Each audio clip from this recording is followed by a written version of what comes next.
Hey, this is Stephen Platinum, your friend in wrestling with Platinum against Raw. This is from December 27th, 2021. Holy moly. Stretching. I get that a bunch of people were not available because of COVID, but man, often, let me just say this as someone who booked many shows, helped run even more, that kind of thing. I always looked upon when something would happen that would restrict your roster as an incredible opportunity to do something really cool. Um, Here's my example. So we ran shows regularly in Atlanta on Friday night, and there was an ice storm. And if you know anything about when a snowflake hits the ground in Georgia, the city shuts down. I mean, they don't know what to do. So they had this ice storm. And on top of that, we were doing a midnight show to accommodate the sort of main stage. We were the backstage of the theater. And so whenever they had a main stage show, we had to move our show either to like 10:30 start or midnight start. And people still came. All right. That's the kind of fans we had. That's the kind of wrestlers we had. It was definitely people on a mission. No less this instance with the ice storm. Had six wrestlers be able to make it, but we had fans that made it, which meant a show must go on. And Najasism, who's one of the wrestlers who's having a bit of a revival in the Georgia area, came up with this idea of like, could we do some kind of tournament? And it didn't seem possible, but then he and I put our heads together and we came up with what is now known as the Platinum Classic Tournament, where you would have three first round matches with the six people. And then for your fourth match, the people that lost would have a triple threat match so they could get back in the brackets, if that makes sense. Then you would have two semifinal matches and then a final match. So you would get seven matches out of six people. And a definitive thing, we made stars with that thing because I wouldn't book the later rounds. I would book who the winners were going to be in the first couple of matches, but if I saw somebody had clearly gotten over, I would send word that they were to go over in their match. And I remember Vandal at the time, who was really mad because the crowd would just jump on him about a certain thing. And he was mad about it, but I'm like, dude, if you can keep that chant going, and you'll win this thing. And so then he leaned into it. It was a great teachable moment, and we made a star and all that kind of stuff.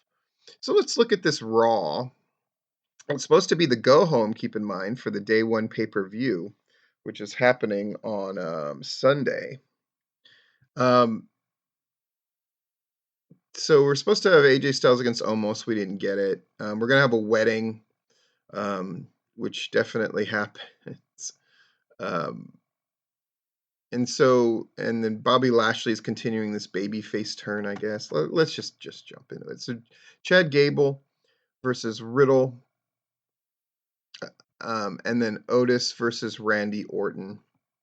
We do these things back to back. Um, Otis, who had been avoiding the RKO, manages to get hit by it and lose in a pretty good match. So Riddle and Orton both win their solo matches against a team that they could set up as challenging them. Um, okay. The promo that opened the show was just not very funny, by the way. The matches were definitely better than the promo. We had Reggie and Dana Brooke against Tamina and R-Truth. This thing was pretty much trash, as one would expect. Reggie rolls up Truth for the finish. Um, Mysterios against Street Profits. The Street Profits win in a very, very good match. So I guess they're the number one contenders and they'll get the title shot. It was a very good match, the best match on the card by miles.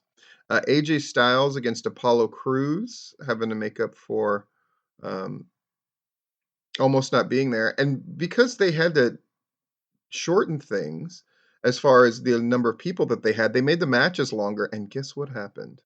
They had much better matches. So AJ Styles wins in a very, very good match.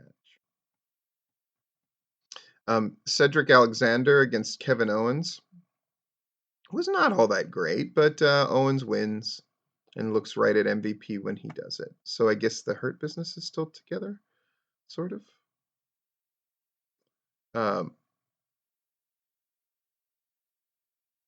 MVP didn't care as Kevin Owens took out Alexander and Benjamin, so I guess they're not a stable. I don't fucking who knows.